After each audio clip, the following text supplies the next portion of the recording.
Alhamdulillah wassalatu wassalamu ala Rasulillah wa ala alihi wa ashabihi wa mawalah. Muslimin wal muslimat, ikhwan fiddin, a'azzakumullah.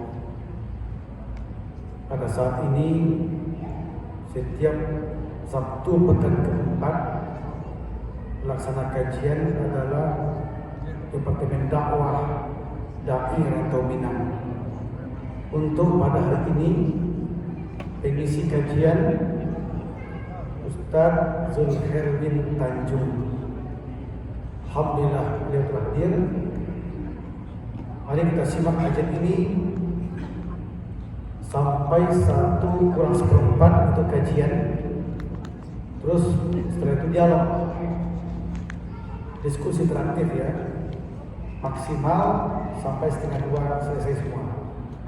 Ya mudah-mudahan kajian ini berguna untuk kita semuanya dalam rangka peningkatan iman, dalam rangka perbaikan peribadatan, dalam rangka perbaikan akhlak, baik kepada Allah ataupun kepada sesama. Alhamdulillah telah hadir juga bersama kita ya Zulherwin Tanjung. Ini ada Sekjen Daram, Bia Dalminus, dan Bia Fikri Bareno, Ketua 1 bidang dakwah, ya, dan Bia Naswir Sam, Bendum Daram, dan saya sendiri Ketum Daram. Beberapa pengurus lainnya juga telah hadir.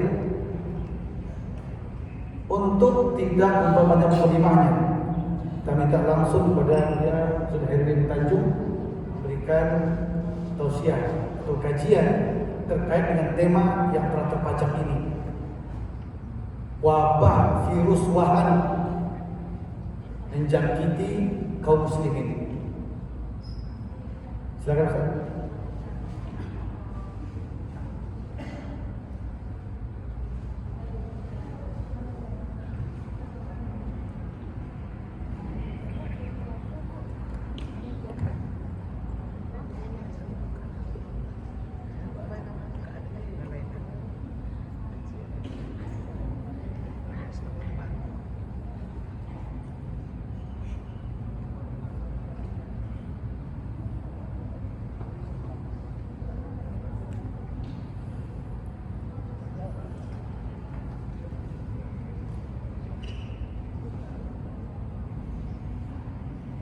Bismillahirrahmanirrahim.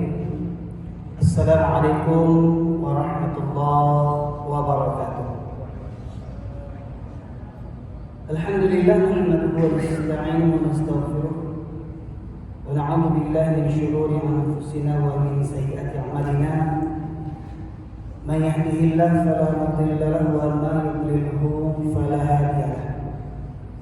Asyhadu an la ilaha illallah wahdahu la syarika lahu. أشهد أن محمدا عبده ورسوله الذي لا نبي بعده. اللهم صل وسلم على نبينا محمد وعلى آله وصحبه أجمعين. قال الله تعالى في القرآن الكريم: أعوذ بالله من الشيطان الرجيم.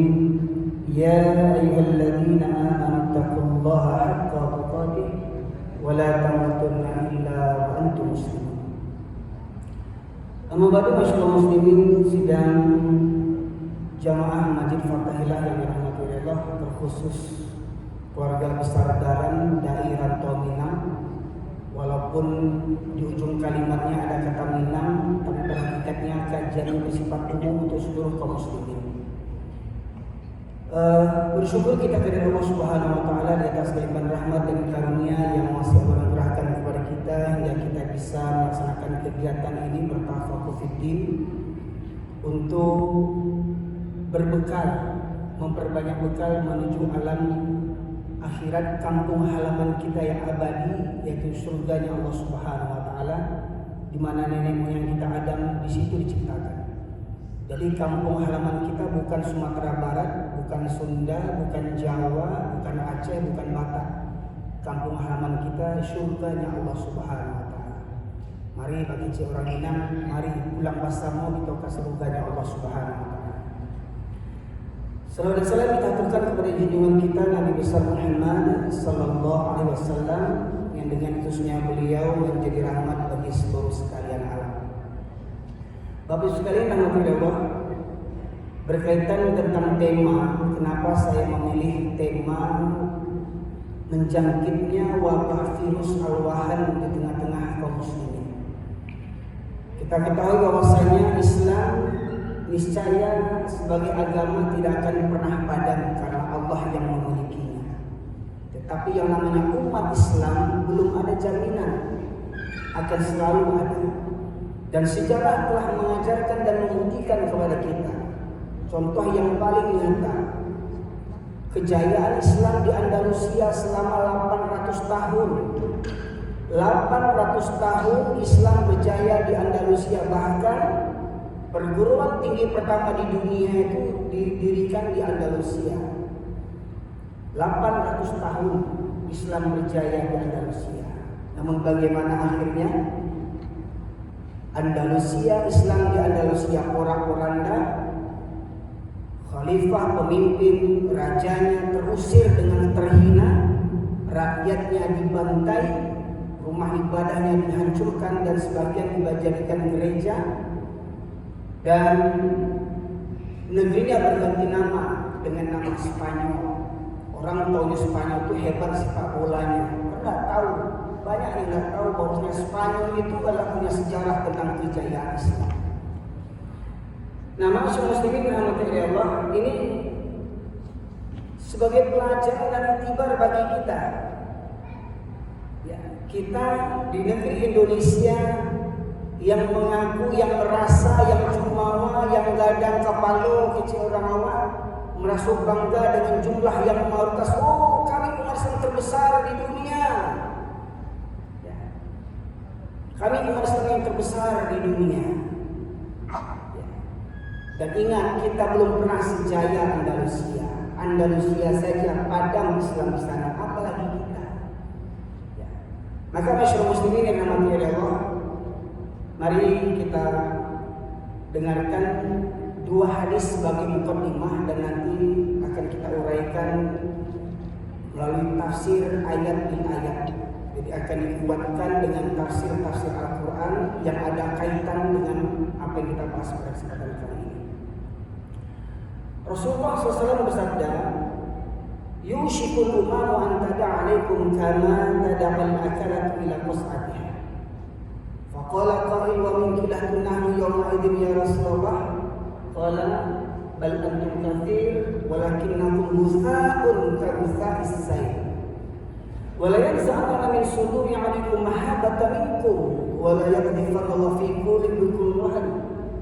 Wa qala qa'il wa mal wahn ya Rasulullah? Hubbud dunya wa karahiyatul maut. Rawahu Abu Daud wa Imam Ahmad. Dari Thauban radhiyallahu anhu, Rasulullah SAW bersabda, akan datang zamannya, akan datang masanya nanti kalian umat Islam akan diperebutkan seperti mana orang-orang lapar memperebutkan makanan. Maknanya kalian akan diperangi oleh orang-orang yang serakah, oleh orang-orang yang kelaparan, lapar akan kekuasaan. Kalian akan diperangi, kata Rasulullah. Itu Rasulullah menyampaikan ketika beliau masih ada, ketika Islam sedang jaya-jayanya. Namun di antara mukjizat Rasulullah yang diberikan Allah Subhanahu wa taala, beliau bisa menyampaikan peristiwa yang terjadi sebelum beliau ada dan setelah beliau tiada. Dan ini salah satunya hadis berkaitan tentang al-wahan. Akan datang masanya nanti kalian akan diperangi, akan diperebutkan seperti mana orang-orang lapar memperebutkan makanan. Sebagai contoh masyarakat muslimin, ini contoh hidangan, contoh makanan, sepotong roti. Terletak di depan beberapa kelompok, beberapa orang yang lapar. Coba kita bayangkan, ada sepotong roti di tengah beberapa orang yang lapar. Tentu mereka berebut siapa yang lebih dulu mengambil ini. Mohon maaf, sebagai contoh, ada yang menarik kemari, ada yang menarik di situ, ada yang menarik di sana. Ya, akhirnya roti ini menjadi serpihan kecil yang berserakan. Dari sebuah roti yang sebesar ini bisa menjadi roti yang hancur berkeping-keping, berserakan. Lantas ada salah seorang sahabat yang bertanya, apakah ketika itu jumlah umat Islam sedikit? Apakah ketika itu umat Islam jumlahnya minoritas? Kok sampai tertindas? Apa kata Rasulullah? Bahkan ketika itu kalian mayoritas, kalian umat yang terbanyak, pemimpin penguasanya beragama Islam, pejabat-pejabat negaranya beragama Islam, aparat-aparat penegak hukumnya beragama Islam, gubernur-gubernur, wali kota, bupatinya, kepala dinasnya beragama Islam, penduduknya rata-rata beragama Islam. Tapi banyaknya kalian seperti buih. Buih nampaknya banyak gelembungnya, tapi tak punya kekuatan. Dihembus saja terbang buih, busai.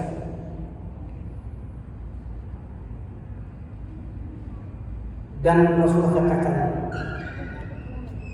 dan Allah cabut rasa takut dari dada-dada musuh kalian. Jadi bukan musuh itu hebat, bukan musuh itu kuat.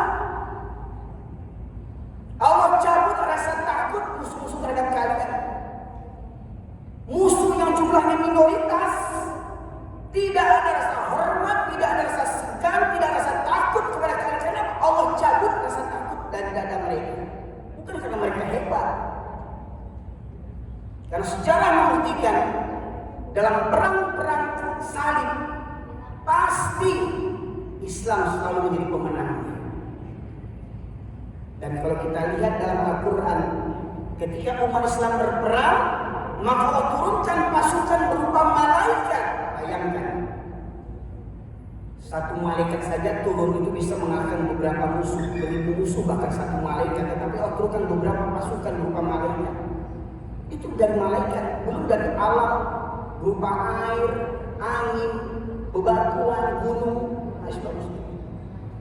Karena bagaimanapun orang kafir pada hakikatnya mereka tahu Al-Quran merupakan suatu kebenaran, tapi mereka mengingkarinya. Dan mereka tahu umat Islam kalau diajak berperang berbeda dengan konsep mereka. Mereka berperang mencari menang, mencari hidup, tetapi umat Islam berperang mencari mati. Mati syahid itu yang mati yang paling mulia, masyaallah. Jadi kata Rasulullah tadi, Allah cabut rasa takut dari dada-dada mereka terhadap kalian.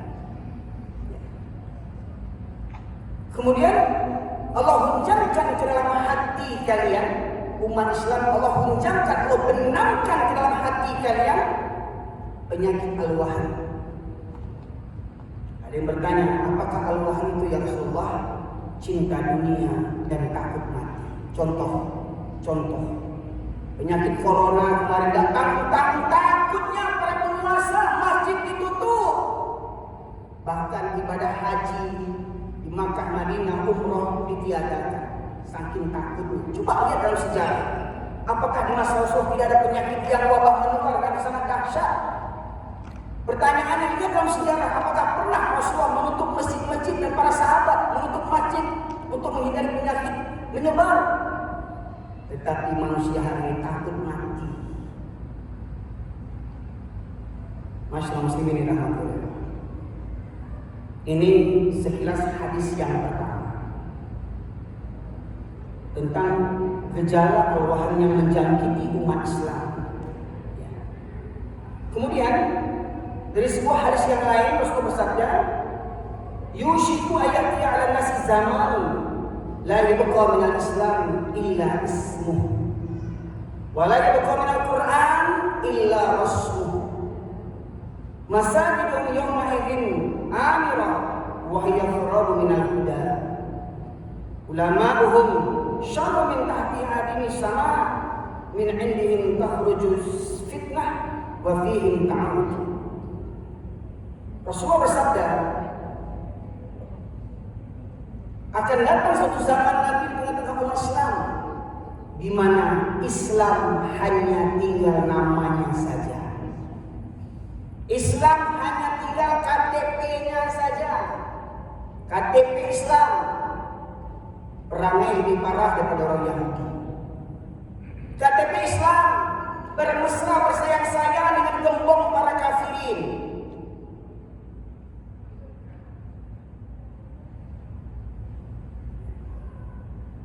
Kemudian tidak ada lagi Quran, kecuali tinggal tulisan saja.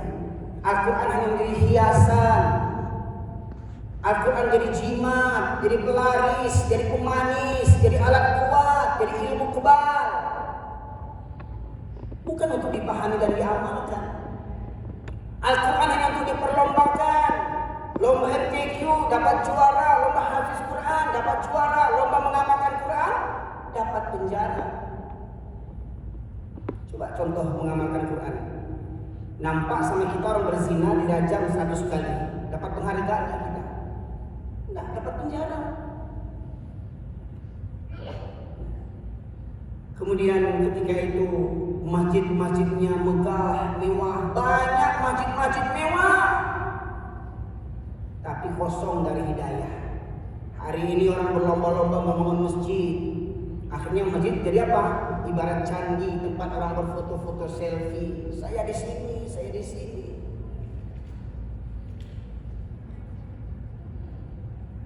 Saya beberapa tahun di negara jiran, itu ada Masjid Putrajaya, dibuat di tengah-tengah perkantoran Kementerian Perdana Menteri Kerajaan Malaysia. Putrajaya, mungkin Bapak Ibu sekalian pernah sebagian di sana. Waktu zuhur asar ramai, sebab apa? Para wisata yang datang. Coba waktu subuh, siapa yang sholat di situ?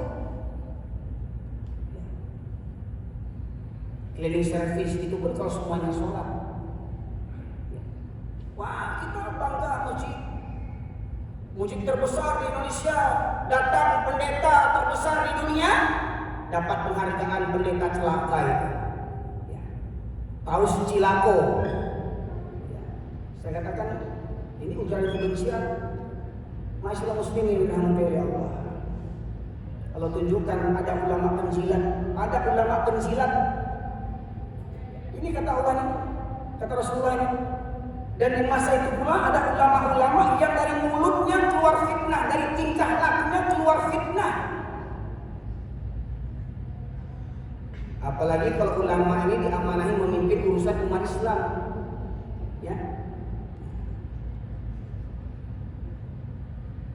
Masyaallah muslimin rahmatullah. Jadi di zaman itu Islam tinggal namanya saja lagi. KTP-nya Islam, pertanyaannya penguasa yang zalim agamanya apa? Penegak hukum, penguasa pemerintah yang koruptor agamanya apa? Agen narkoba agamanya apa? Karena kita mayoritas.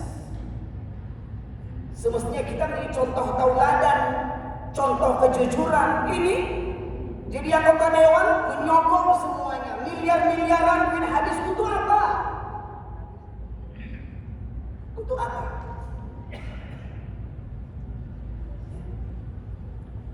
Masyaallah muslimin rahmatullah. Di zaman itu kata Rasulullah tadi saya ulangi, yang pertama Islam hanya tinggal namanya saja. Al-Quran hanya tinggal tulisan saja. Masjidnya ramai, masjidnya banyak, masjidnya megah, mewah, cantik, indah, tapi hanya untuk wisata, kosong dari hidayah. Kemudian ulamanya merupakan ulama yang terburuk di muka bumi ketika itu. Dari mulut-mulut ulama keluar fitnah-fitnah. Kita dipertontonkan beberapa akhir-akhir pekan ini. Bagaimana orang yang penceramah yang dianggap banyak pengikutnya, dianggap ustaz kondang, sudah alden bagus dan segala macamnya. Masyaallah muslim, Allah tunjukkan. Nah ini dua hadis, ya, dua hadis yang menggambarkan bahwasanya orang peperangan antara yang hak dengan yang batil itu tidak akan pernah selesai sampai hari kiamat. Masyaallah muslim. Kapan mulanya? Mulanya kapan peperangan permusuhan itu? Sejak mula Nabi Adam diciptakan oleh Allah Subhanahu wa taala di surganya Allah, dan ketika Allah memerintahkan penghuni surga untuk bersujud kepada Adam, maka semua penghuni surga sujud kecuali iblis. Hingga iblis dikutuk Allah menjadi kafir, sesat. Lantas apa kata iblis? Dalam surat Al-A'raf surat ke-7 ayat 16 dan 15. A'udzubillahi minasyaitonir rajim.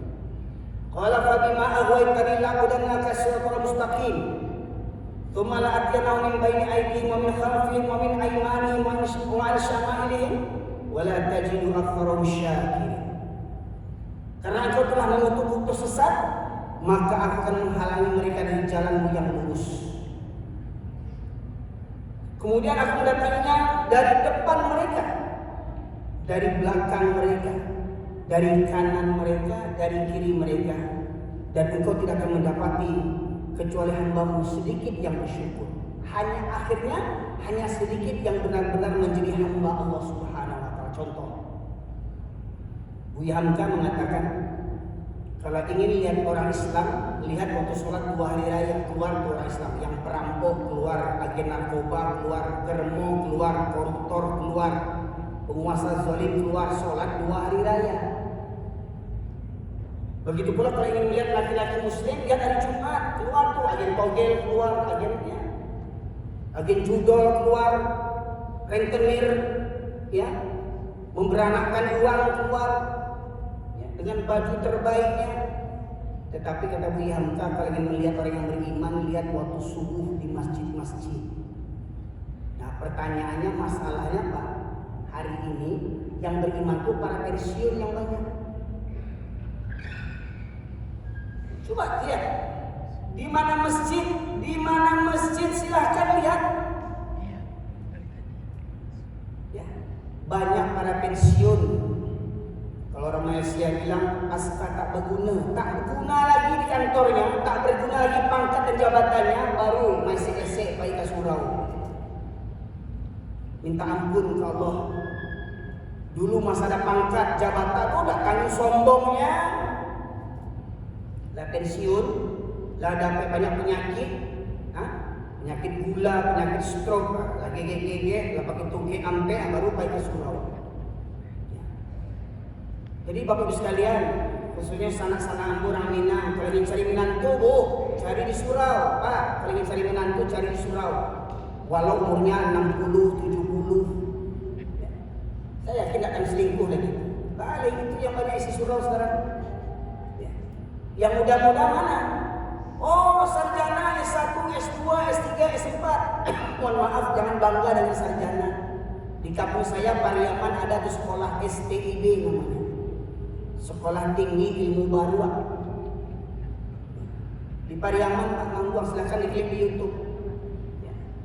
Kampung Bubanat. Jadi barwak-barwak monyet-monyet di kampung saya manjat kerang dia, itu jangan kelapa. Itu sarjana. Cuman ya sarjana itu tidak pernah ke surau sungguhnya. Sarjana itu tidak pernah duduk mendengar kaji. Sarjana baru waktu sibuk mencari piti, manjat kerang dia lo kerajaan. Tak berpikir itu duduk di masjid. Aku duduk di masjid kawan dua orang gaya awak sampai tua. Mohon maaf Pak, mohon maaf selagi saya katakan. Contoh lihat, perantau-perantau Minang buat pengajian, PKDP ada pengajian, Kasas ada pengajian, Balingka ada pengajian, mana-mana IKM ada pengajian. Coba yang hadir berapa yang hadir yang mudanya? Berapa banyak pemuda yang hadir? Ini jadi PR bagi kita semua. Masyaallah muslimin rahmati Allah. Jadi sejak awal pertama penciptaan manusia dan ketika nenek moyang kita masih berada di surga, sejak itulah awal permusuhan antara yang hak dengan yang batil. Orang beriman pimpinannya Allah menjadi Hizbullah, orang kafir pimpinannya adalah syaitan, itu mereka Hizbus Syaitan. Kemudian muslimin rahmati Allah, Iblis mewariskan permusuhan pada pengikutnya. Iblis mewariskan permusuhan kepada pengikutnya. Siapa pengikut mereka? Pengikut iblis ini yang jelas para kafirin, orang-orang kafir. Mohon maaf Ustaz, Buya, jangan sebut non muslim, kafir. Enggak ada non muslim, kafir. Kata orang Medan, kafir kau. Waktu kasar sekali. Ini memang firman Allah. Qul ya ayyuhal kafirun. Enggak ada. Qul ya ayyuhal laisal muslim. Enggak ada non muslim itu, enggak ada kafir.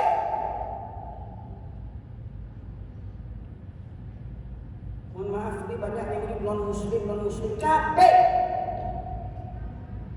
Ya. Mau marah, bakar Quran ini. Ya, seperti orang di Eropa sedang bakar-bakar Quran. Hari ini banyak orang Islam yang benci dengan Al-Quran. Orang Islam. Bahkan kita lihat di YouTube pemuda-pemuda menginjak Al-Quran, mengencingi Al-Quran, membawa Al-Quran di WC. Orang Islam. Muslim. Ya, jadi tentara iblis itu yang pertama orang kafir. Allah berfirman dalam surat Al-Baqarah 109, "Wadda katsirun min ahlil kitab la yaruddunakum min ba'di imanikum kuffara hasadan min 'indi anfusihim min ba'di ma tabayyana lahumul haq." Dan sebagian besar ahli kitab ingat.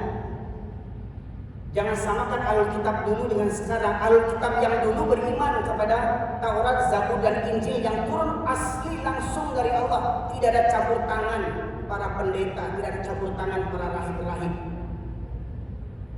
Alkitab yang dulu. Tapi ketika setelah turun Al-Quran, maka kitab-kitab sebelum Al-Quran, Taurat, Zabur, dan Injil, semuanya harus ditinggalkan. Harus semua beriman kepada Al-Quran. Maka Alkitab hari ini jangan sebut orang-orang yang beriman.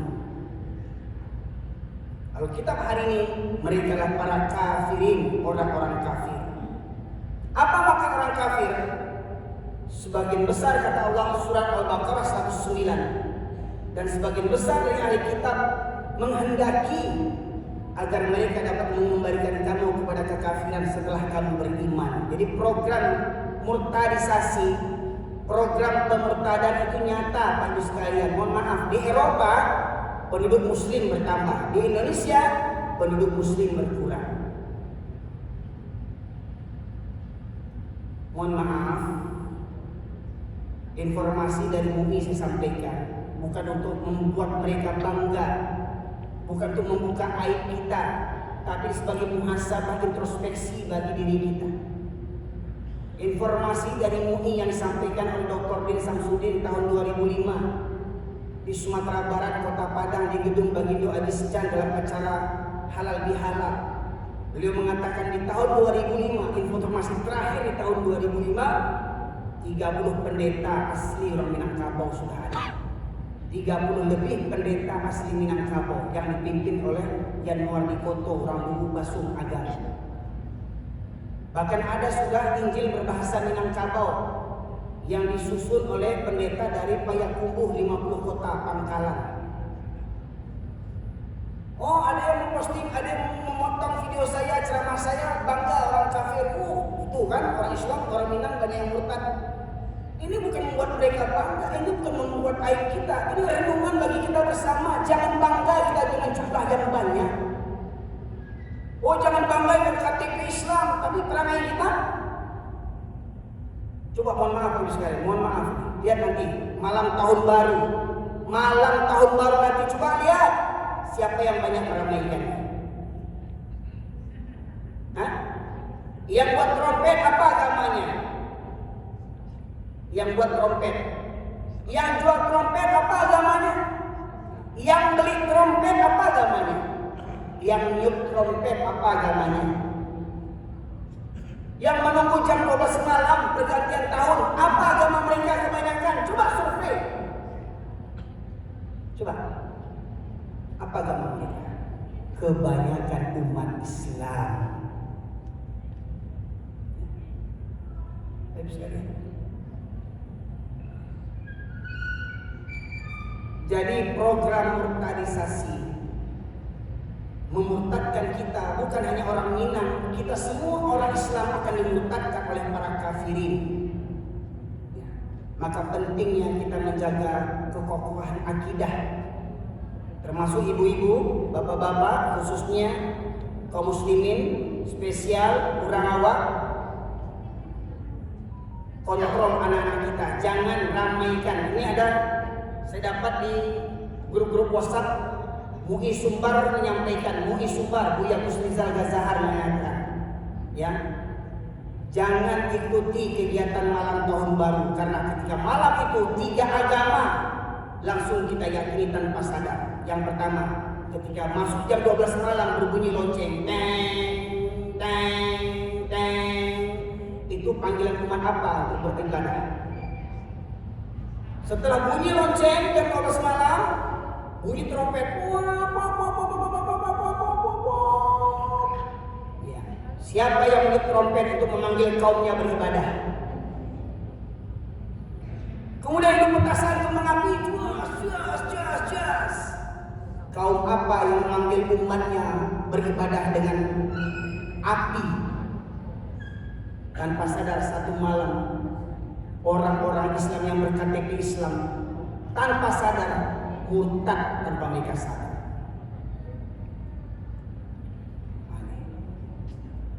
Maka harus kita waspadai nih para muslim.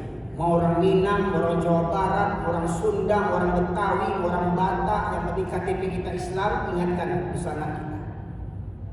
Sepikan malam tahun baru, lihat tuh di bundaran HI nanti udah disiapkan sekarang itu untuk lampu cahaya dan segala macam hiburan pentas segala macam.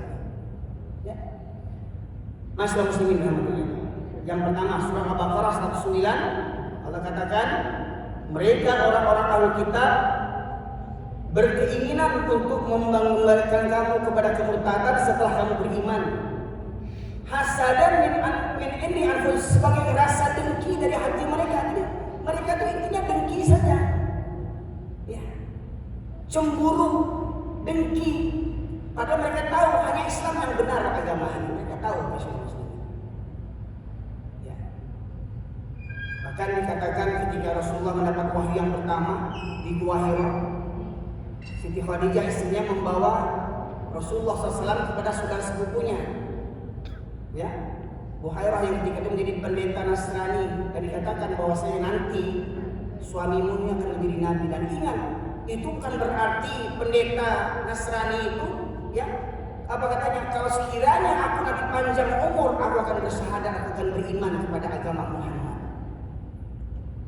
Nah, kadang ulama-ulama penjilat hari ini diputar balikan aturan, buktinya yang menunjukkan Nabi Muhammad menjadi nabi itu pendeta. Ya, Islam muslimin rahmatullah. Kemudian yang kedua surah Al-Baqarah 120, mungkin ayat yang favorit sama kita. Walan tarada ankal yahudu walan nasara hatta tattabi'a millatahum.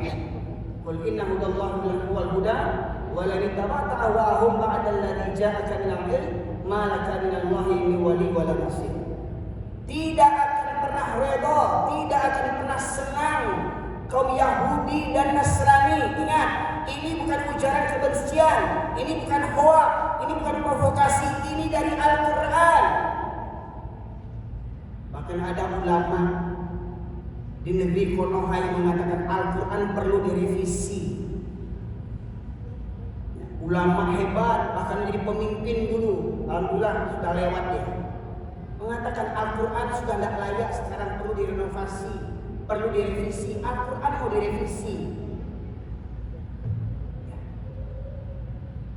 Al-Quran menyakiti hati penganut agama lain.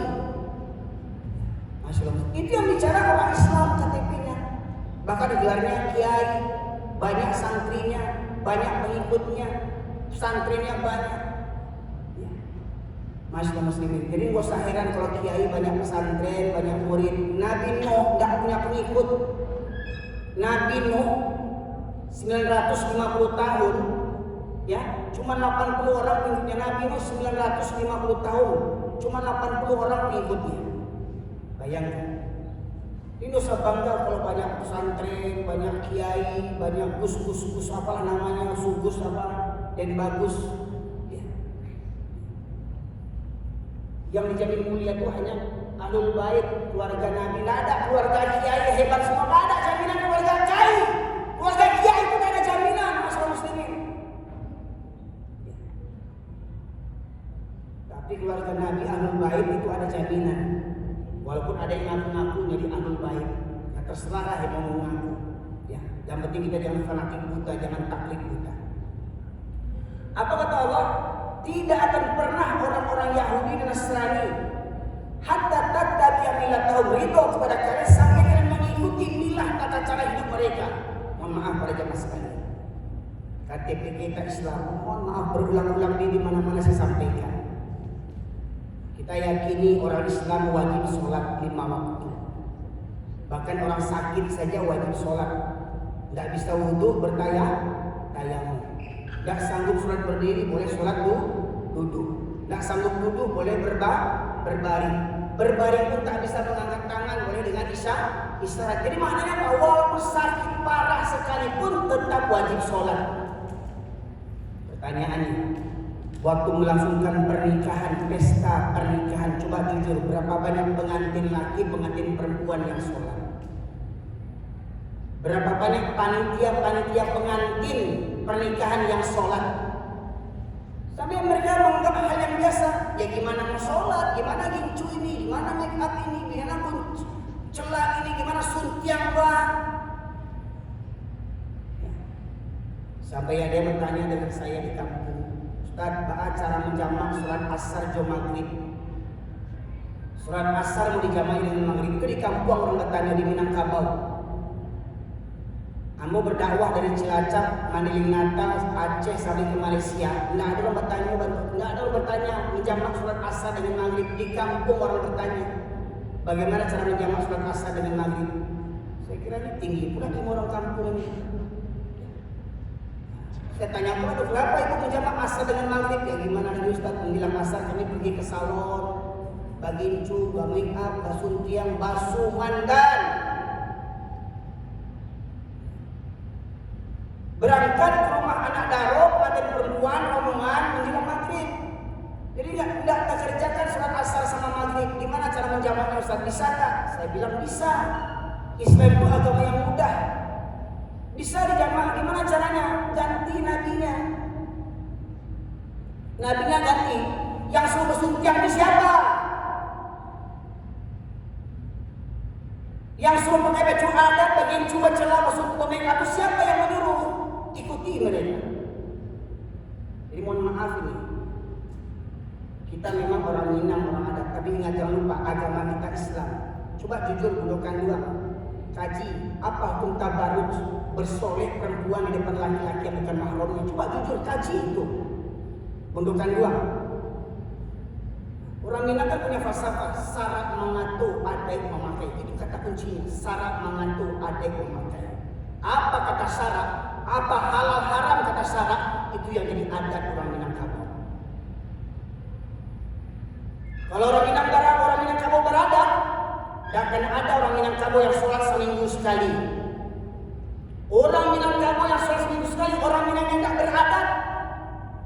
Mohon maaf Pak, apa hukum sholat berjamaah bagi laki-laki? Hukum sholat berjamaah bagi laki-laki apa hukumnya? Di mana-mana saya tanya ini, yang banyak kuat menjawab tuh ibu-ibu yang banyak menjawab, bapak-bapak pada hanyang saja. Ibu-ibu yang menjawab wajib kata ibu nih. Ya. Kalau saya meyakini dan memahami hukum sholat berjamaah bagi laki-laki hukumnya wajib. Di antara beberapa dalilnya, untuk orang buta saja tidak Rasulullah kasih keringanan sholat di rumah. Orang buta, Abdullah bin Ummi Maktum, tua, buta, tinggal sebatang kara, rumah jauh dari masjid, tidak ada temannya, tidak diberikan keringanan sholat di rumahnya. Orang buta. Ini orang sekarang tak? Kalau cari dunia, insya Allah gunung kan kudaki, lautan kuseberangi, surau terlewati.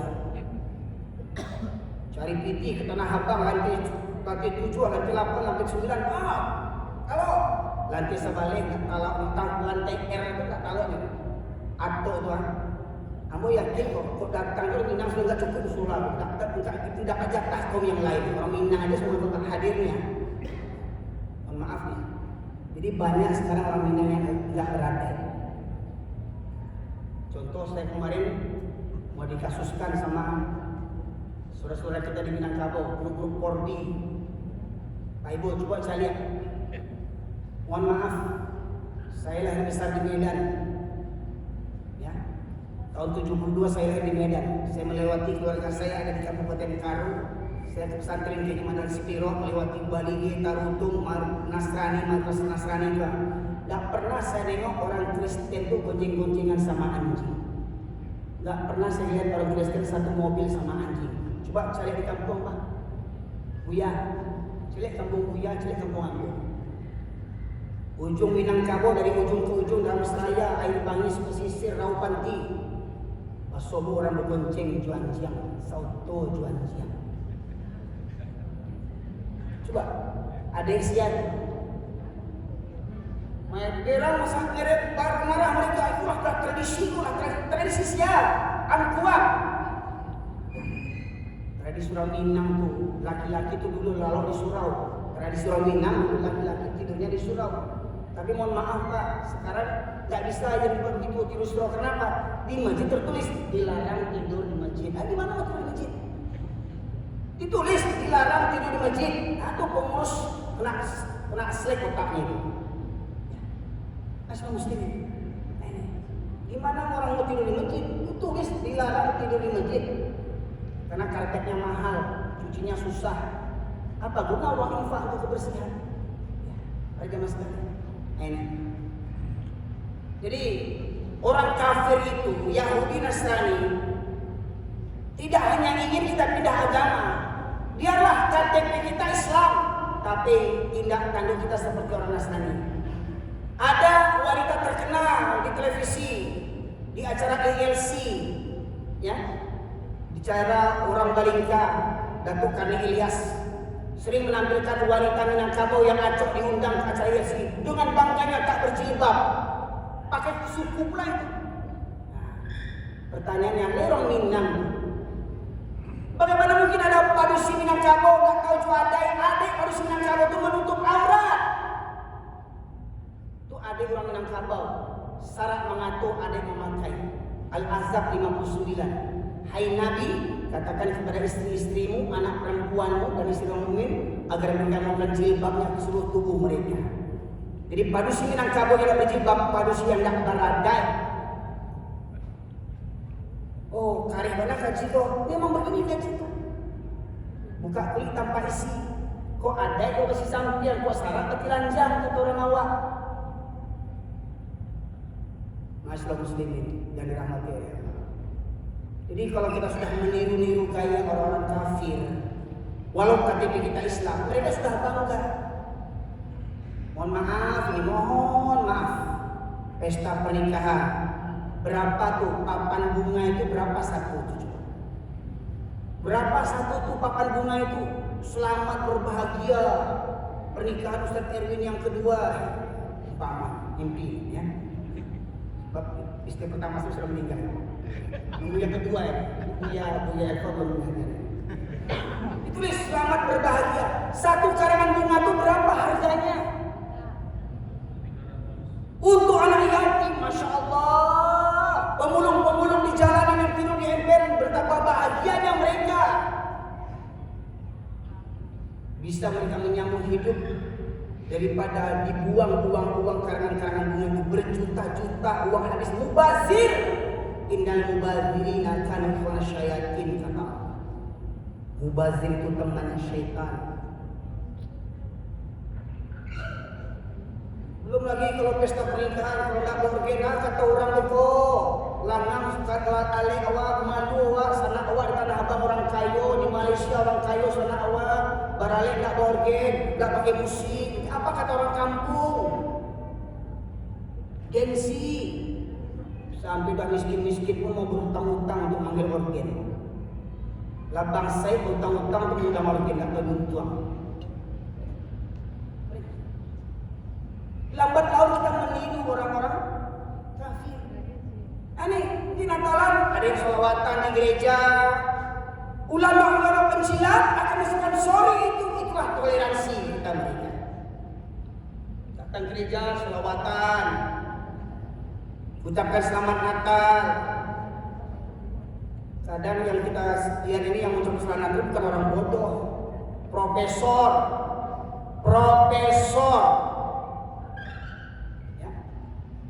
Mengucapkan selamat Natal. Natal itu bagi orang Nasrani itu apa? Kelahiran anak Tuhan. Kita ucapkan selamat Natal berarti kita meyakini Tuhan itu punya anak. Dibilang profesor goblok.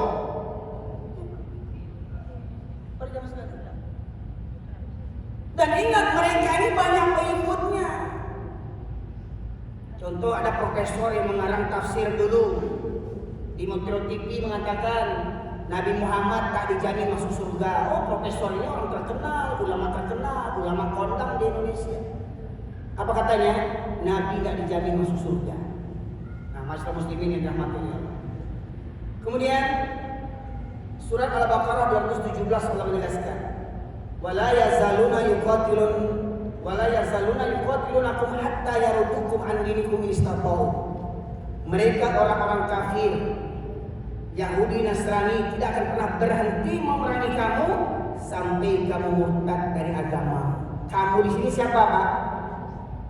Kamu di sini ya saya, ya Bapak, ya Ibu, ya si Presiden, ya si Menteri Agama, ya Perdana Menteri dan apa segala macamnya.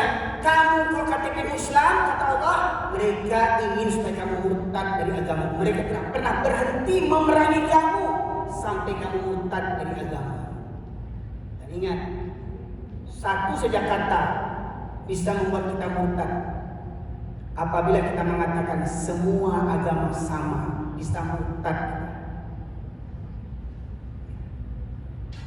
Dan ini banyak dikeluarkan ulama-ulama penjilat, ulama-ulama liberal, ulama-ulama yang mengatakan semua agama sama. Masyaallah muslimin rahmatullah. Ingat, orang kafir tidak pernah berhenti memerangi kamu sampai kamu murtad dari agama. Masyaallah muslimin rahmatullah. Terakhir, surat Ali Imran ayat 100. Allah berfirman, ya ayyuhalladzina amanu in tuti'u fariqan minal ladzina utul kitab yaruddukum ba'da imanikum kafirin.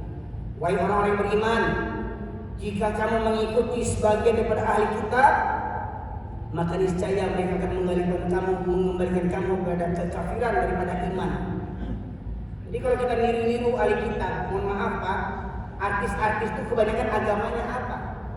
Dunia hiburan, nyanyi, sinetron, film, itu dari mana? Mohon maaf, umpama saya nih artis nih dalam sebuah film, maka saya berlagak si perempuan itu istri saya pegang, saya peluk, saya cium, satu selimut dalam tidur. Padahal itu bukan istri saya. Oh, dengan itu saya pergi umroh, pergi haji, karena dapat kontrak miliaran. Siapa yang ditiru? Siapa yang ditiru? Masyaallah muslimin. Mohon maaf ibu-ibu juga kadang berkerudung. Mohon maaf nih berkerudung. Jangan ikut tutorial di TV. Buka Quran Sunnah, ini nah tutorial hijab. Angkat kanan, angkat kiri, simsalabim, abrakadabra, tungguang baru ada teh. Kerudung itu tutupi dada, bukan meninggi ke atas. Bantu bunuh unta. Ini enggak, untuk kandung bunuh unta, karena itu untuk kandung sase itu. Di ruya untuk kandungnya bantu tuh kalau ada. Mudah-mudahan enggak ada. Kamu terus poin aja nih Pak Ibu sekalian. Terus dakunnya diundang terus tahu dia lah mau pulang apa. Maka mungkin bunduk kandung nak mengerti jo dari bunduk kandung. Kerudung tu tutupi dada, bundukan dua, kan kabesko batu stres. Tutupi dada, batas minimal tu tutupi dada. Baru bukan yang kamu ajaran sebenarnya, bundukan duanya kamu ngerti. Mohon maaf. Aku doa ini seorang cari mana kajian bodoh. Kajian aku terlambat kaji karya aku. Maka masyarakat muslimin ingat, orang kafir tidak mesti ingin kita pindah agama. Cukup KTP kita Islam, tapi perangai kita seperti orang-orang kafir. Maka para jamaah sekalian rahmatullah, inilah yang ada. Jadi sebenarnya dari hadis tadi banyak beberapa poin yang harus kita ungkap.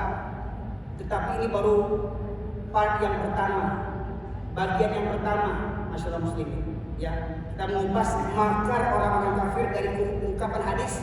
Mereka ya akan memberi kamu seperti mana orang-orang lapar membutuhkan makanan. Ini baru uraian hadis ya. Yushikul umamu an tada'alaikum kama tada'al akalatu ila tas'adiyah. Mereka akan memerangi kamu, mereka akan memperburukan kamu seperti mana orang-orang lapar memperburukan makanan. Ingat sekalian, kita tidak pernah berhenti untuk diperangi. Kita tidak pernah berhenti untuk dimurtadkan.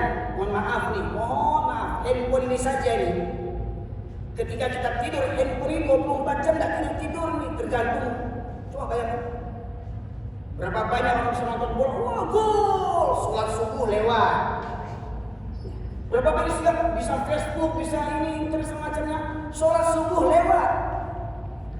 Ya, ini masih kiranya dari pembahasan dua hadis tadi, baru satu poin ini. Apa poinnya? Makar orang-orang kafir terhadap kita umat Islam. Jadi sasaran mereka untuk dimurtadkan siapa? Ya saya, ya para kiai, ya para ulama, ya para penguasa, ya para pejabat, ya para profesor. Selagi KTP Islam mengaku beragama Islam, mereka akan berupaya untuk memerangi akidah kita tanpa kita sadar. Kalau di Palestina nyata peperangan terjadi, tapi di negeri kita tak sadar, otak kita diperangi, Muslim. Cara berpikir kita diperangi. Hingga akhirnya kita sendiri yang benci dengan Islam. Demikian saja mungkin yang bisa sampaikan pada kesempatan kali ini. Sebagaimana disampaikan tadi oleh Bu Yanfa, ya, kita buka forum dialog tanya jawab. Kalau ada yang bertanya silakan, kalau bisa jawab. Insyaallah bulan ini yang dijawab. Itu kok diundang lagi. Silakan.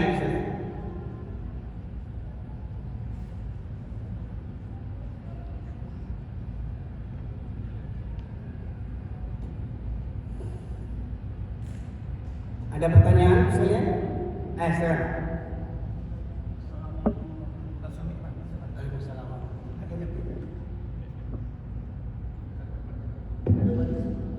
Assalamualaikum warahmatullahi wabarakatuh.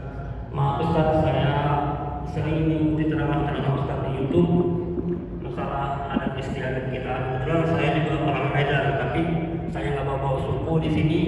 Cuma saya punya istri orang Painan Pasar Baru. Saya punya cerita masalah waktu itu bapak mertua meninggal Ustaz, masalah hak waris. Jadi saya menjalankan sesuai dengan apa yang diajarkan oleh Al-Quran, tapi saya pada akhirnya sama ibu mertua disuruh cerai. Demikian. Assalamualaikum warahmatullahi wabarakatuh. Poinnya bagaimana adat istiadat, menjalankan adat istiadat dengan hukum hak waris. Assalamualaikum warahmatullahi wabarakatuh. Ya, intinya bagaimana hukum waris dalam tradisi adat Minangkabau. Di grup kita ini banyak ulama. Grup namanya Daram, Dai Rantau Minang. Kalau kita mau jujur, adakah dalam kitab fikih hukum waris, kitab faraid, pembagian pusaka tinggi, pusaka rendah? Ada enggak? Kemudian apakah dunia ini dulu nenek moyang kita, nenek moyang orang Aceh, orang Batak, orang Medan, orang Minang, ada yang di tanah dulu tak? Dulu ada yang di tanah habis kalian nenek moyang orang. Kemudian setelah nenek moyang kita meninggal, kepada siapa diwariskan? Nah, ini PR bagi dalam nih. Kalau mau jujur, syarat mangato ada yang memakai yang sebenarnya. Aku yakin balik tantangannya mesti duduk, ya. Jadi kalau saya sendiri meyakini, ya, saya sendiri meyakini tidak ada hukumnya pusaka tinggi, pusaka rendah, mesti. Ya, silakan nanti saya diperbaiki, saya dinasihati, saya diberikan hujah-hujah. Sebab pertanyaannya, orang Aceh punya nenek moyang. Kepada siapa diberikan hak waris di kampung itu? Kepada anak laki-laki. Orang Batak Islam, kepada siapa hak warisnya? Bahkan orang Kristen sekalipun, kepada siapa hak warisnya? Kenapa di Minang lain sendiri? Nanti ulama-ulama dalam yang menjawab nanti. Ya. Sebagai misalnya katakan, saya tidak bisa menjawab sepenuhnya. Kalau saya punya prinsip, tidak ada pusaka tinggi, pusaka rendah. Ya. Karena memang dalam hukum faraid tidak ada itu. Yang saya pahami, hak waris yang terbesar adalah untuk anak laki-laki. Kenapa? Anak laki-laki adalah pemimpin dalam rumah tangganya, yang menafkahi anak-anaknya. Kalau ada saudara perempuannya yang janda, dia yang wajib menafkahinya. Kalau ada kemenakannya yang yatim, dia yang wajib menafkahinya. Kalau orang tuanya lagi usia, laki-laki Minangkabau yang wajib merawat orang tuanya, bukan anak manusia.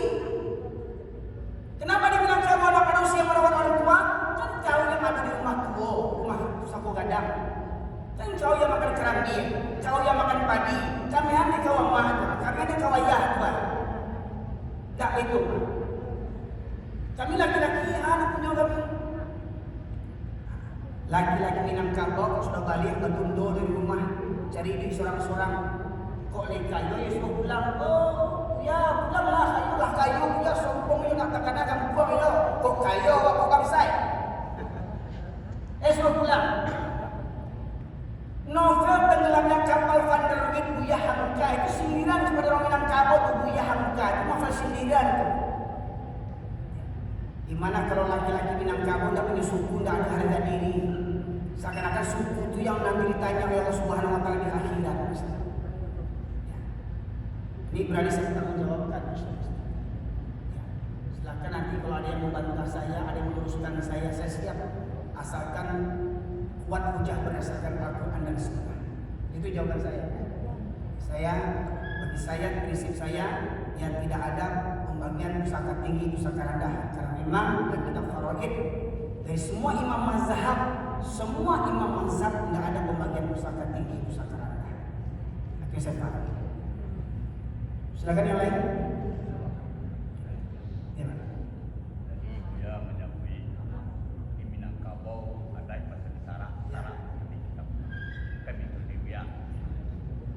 Minangkabau macam dia punya. Dia punya tadi kurang soko ya dia. Malah ada pasaran dia.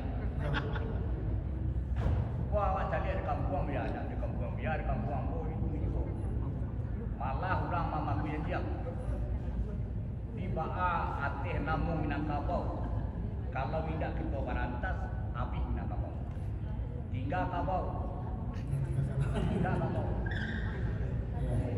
Tiba ya darang ate namo darang di Jakarta di Minangkabau itu memanantasnya sampai di daerah waktu pasaran siap ya Apa? Ya tanya mau ya Aku mau khawatir sama ketemu kok orang Jawa tadi kan pakai belangko. Ini orang awak ini. Baik. Ini permasalahannya mohon maaf. Dua sumber kerusakan sebuah bangsa, ulama dan penguasa. Kalau ulama tak berani berkatakan yang hak, kulil haqqa walau kana murun, itu kau sampaikan itu dari murah. Kau sampaikan itu kau kasih buang murah. Kau sampaikan kau awak dan undang murah. Ya, kau nak diundang awak di mana yang blok. Jangan kamu dapat amplop di mana diundang, kamu campak dapat amplop sendiri. Saya di mana diundang saya amplop dikasih saya campak kan semuanya. Isinya selamatkan. Jadi kulil haqqu wala kana murran. Bertanya hukum jual beli anjing gimana? Hukum jual beli anjing itu haram. Orang awak beli anjing 20 juta. Ya, dikasih tetanua, dikasih jus pinang, dikasih gizi, anaknya kerupuk enggak kayak dia. malah anjing di Jawa kok kan Anjing dari Jawa dibawa ke kampung awak. Kau yang percaya itu kok daerah kurni kamu rumah semua. ya kurang bumi kan ada Yang hamba heran itu banyak kok di Minangkabau yang banyak kurni itu coba. Merek itu sama dia. Jadi Pak acaranya dalam daerah Minang memang harus berdaya. Jaleh itu kaji, ya. Jaleh itu kaji, ya. Jadi kau dapat mampunya dakwah dari kampung ke luar kampung supaya ambo manggil masukan kepada orang rantau kok kondisi kampung awak. Sebab kalau seorang tak bisa daerah Minang dapat setiap cabang-cabang daerah Minang di kabupaten kota provinsi Sumatera Barat itu bergerak semuanya. Sepakat kita hukum anjing bagaimana dalam Islam? Bagaimana hukum jual beli anjing? Bagaimana hukum di YouTube itu ada yang jadi viral anjing ini. Kok buya awak diserang kamu nak tanggapi. Ya, anak viral lo jadi itu kan. Ini cuma enggak di Minang aja tuh ya di Jambi itu orang berburu, di Bengkulu ada juga, di Pekanbaru ada juga pasti orang Minang.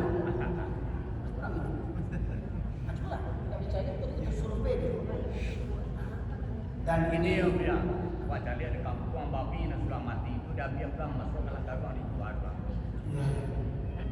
Tapi kita tahu orang, tidak pernah tahu ya. Nah, jadi ini PR daerah Minang, para ulama yang ada di komunitas Daram ini, mari kalau dalam orang-orang NU itu ada namanya Basul Masail, membahas masalah-masalah kekinian, ya, bagaimana kondisi Minangkabau ini, ya. Jadi kalau dulu orang Minangkabau, orang pendiri Muhammadiyah, Kiai Dahlan, pendiri NU, Kiai Hasyim Asy'ari, Muhammad Dahlan orang Yogyakarta, Kiai Hasyim Asy'ari orang NU, berlainan mazhab. Pertanyaannya, siapa guru mereka itu? Siapa guru mereka, Pak? Guru mereka Syekh Khatib Al-Minangkabawi. Jadi organisasi besar terbesar di Indonesia ini cikal bakalnya dari orang Minangkabau, Pak. Syekh Khatib Al-Minangkabawi. Ke Mekah mereka belajar dengan Syekh Khatib Al-Minangkabawi. Pulang kampung masing-masing, tapi ke Jawa pulangnya. Yang ke Indonesia, yang ke Minangkabau siapa? Lagu yang Hamka di antaranya. Jadi orang Jawa itu orang Minang berajanya, Pak. Tapi itu dulu laki-laki Minangkabau lalu di surau itu dulu, Pak. Dulu. Akhirnya banyak balapo, banyak babulu. Silakan ini renungan bagi kita bersama. Kok dapet dari daerah rantau pulang kampung, gue tabligh akbar kajian di kampung bersama-sama Daram ini, bersama Bui Subar misalkan. Kita kupas tuntas nih perburuan masalah perburuan anjing, perburuan babi dengan anjing di Minangkabau. Pak Aman doanya. Ini namanya orang ya. Dulu asal mamalia dia orang Malay orang itu menantu ya. Ini sampai melihat dia pakai kira. Yo ya, ada tu. Sekarang melihat dia sampai pakai kira orang itu menantu. Soalnya ini ukuran orang kaya itu namanya anjing. Kekayaan itu apa tabaliah? Tabaliah. Ya akhirnya mau pakai siapa tadi itu? Hilang minangnya, tinggal kabaunya. Akhirnya walaqad zara'na li jahannama katsiran minal jinni wal insi lahum qulubun la yafqahuna biha wa lahum a'yunun la yubsiruna biha wa lahum adhanun la yasma'una biha ulaika kal an'am bal hum adall ulaika humul ghafilun. Dan sungguh akan kami penuhkan neraka jahanam banyak dari kalangan jin dan manusia. Mereka memiliki hati tetapi tidak takut kepada Allah. Mereka punya mata, dapat pelajaran Galodo, Gunung Merapi, banjir, longsor di Minangkabau, ada pelajaran enggak? Ya, Gunung Merapi sampai kini masih batu-batu juga itu. Banjir masih ada di negeri Riau, ini kok silih berganti. Jalan Putuih di pesisir, Galodo di Bukit Tinggi sampai ke Maningkap, sampai ke Padang Panjang, sampai ke Singkara. Bayangkan, yang tidak pernah terjadi. Punya mata, tidak ambil pelajaran. Mereka punya telinga, tetapi tidak digunakan untuk mendengarkan ayat-ayat Allah. Azan berkumandang di kampung-kampung kita, tapi masjid lengah. Coba saya lihat. Berkumandang azan, bahkan ada musajid yang berkumandang azan, bahkan masih ada masjid yang buka cuma hari Jumat saja. Ada masjid cuma buka hari Jumat saja, hari Jumat tutup. Minggu depan buka lagi, kalah pula gereja. Ini yang terjadi hari ini. Maka saya mengajar, saya makanya senang dengan Daram ini. Kalau dapat fungsi Daramnya begitu. Balikan orang Minang itu syarat mengatur adik memakai. Dan syarat mengatur adik dan bapak kaya.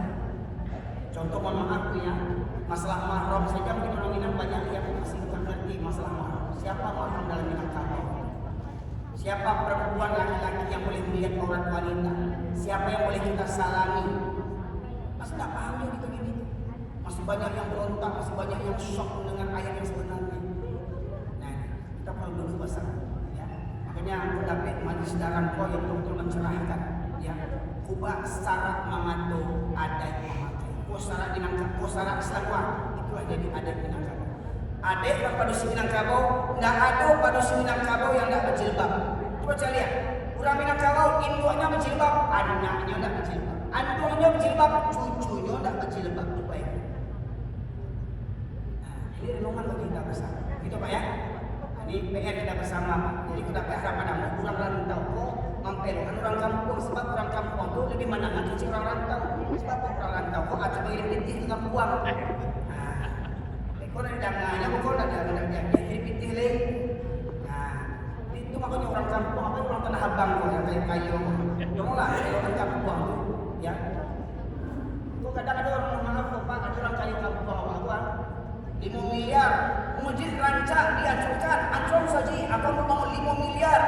Lah sudah saja lagi. Pensiun yang tipu sebetulnya. Pak, saya kemarin diundang ke Masjid Kapal Munzalan Pontianak. Masjid Kapal Munzalan ini Pak per bulannya 5 miliar per bulan, 5 sampai 9 miliar tiap bulan. Masjid buka 24 jam. Jamaah subuh dikasih sarapan, siang zuhur dikasih makan, maghrib malam dikasih makan. Ada yang hutang rentenir sudah selesai dilunasi oleh masjid, dibantu oleh masjid. Ada yang anaknya tidak bisa sekolah dari SD sampai sarjana, masjid yang menyekolahkan. Ada yang berobat tidak ada uang, ada kartu BPJS, masjid yang melunasi. Aku dapat usaha awak bantu apa? Oh, usaha awak akan membangun orang rantau di Tanah Abang 400 juta. Lah sudah usaha itu balik. Kambiang yang isi. Silakan dia kalau dapat pulang kampung bersama itu, baik ke kampung dia, baik ke kampung Buya Fikri, baik ke kampung aku, cari kampung awak bahagia di kampung awak ini. Ya, jadi selamatkan negara awak sebelum musibah yang lebih besar terjadi. Walau anna ahlal qura amanu wattaqaw lafatahna 'alaihim barakatin minas samai wal ardh walakin kadzabu fa'akhadnahum bima kanu yaksibun. Kunci keselamatan negeri, kunci keselamatan suatu bangsa, negara, daerah, kampung halaman kita, kuncinya apa? Iman dan takwa. Kalau sekiranya penduduk negeri beriman dan bertakwa, maka kami bukakan pintu berkah dari langit dan bumi, kata Allah. Tetapi penduduk negeri ini mendustakan ayat-ayatku, maka kuhancurkan negeri mereka dikarenakan ulah perbuatan mereka sendiri. Apa? Hari-hari ini musibah silih berganti terjadi, betul tak? Di Medan, tempat kelahiran saya, banjir sampai ke atap. Di mana lagi? Banjir di mana-mana pada zaman sekalian. Kenapa? Karena ulah perbuatan kita sendiri. Baik, yang lain, silakan. Kiranya cukup? Ya. Baik, mudah-mudahan majlis kita ini senantiasa majlis yang diridhoi oleh Allah Subhanahu wa taala. Majlis yang senantiasa diikuti khususnya orang Minangkabau dan umumnya pada kita semua, warga pasar Tanah Abang Blok B khususnya. Karena kajian ini bukan milik orang Minangkabau, kajian ini milik orang Islam.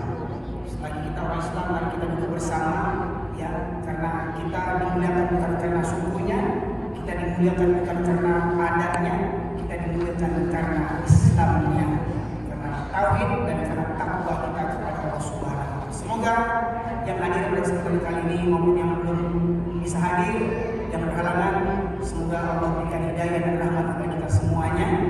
Semoga Allah ampunkan segala kekhilafan, kesalahan dan dosa kita di masa yang lalu, dan semoga Allah jauhkan kita dari dosa-dosa di masa yang akan datang. Semoga kiranya Allah menurunkan kepada kita negeri yang baldatun thayyibatun wa rabbun ghafur. Allah menurunkan kepada kita anak keturunan yang saleh dan salehah, yang telah menjadi pemimpin negara ini orang yang beriman dan bertakwa, yang jauh daripada kezaliman yang menghalalkan segala cara.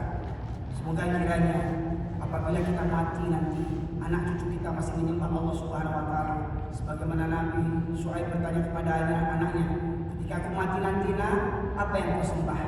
Bukan kita bertanya ketika ayah mati nak, apa yang kau makan? Di mati enggak kau kalau ayah mati, baik kau. Tapi kita beriman, kalau ayah mati nak, apakah kau tetap menyembah Allah Subhanahu wa taala? Semoga kiranya anak keturunan kita, anak cucu kita, menantu kita menjadi satu keluarga kembali di surganya Allah Subhanahu wa taala. Demikian saja berjamaah sekalian, kebenaran hanya milik Allah semata. Kalau ada yang salah, khilaf itu dari saya pribadi, kepada Allah saya mohon ampun, kepada para jamaah sekalian mohon maaf. Subhanakallahumma bihamdika asyhadu an la ilaha illa anta astaghfiruka wa atubu ilaik. Alhamdulillahirabbil alamin. Assalamualaikum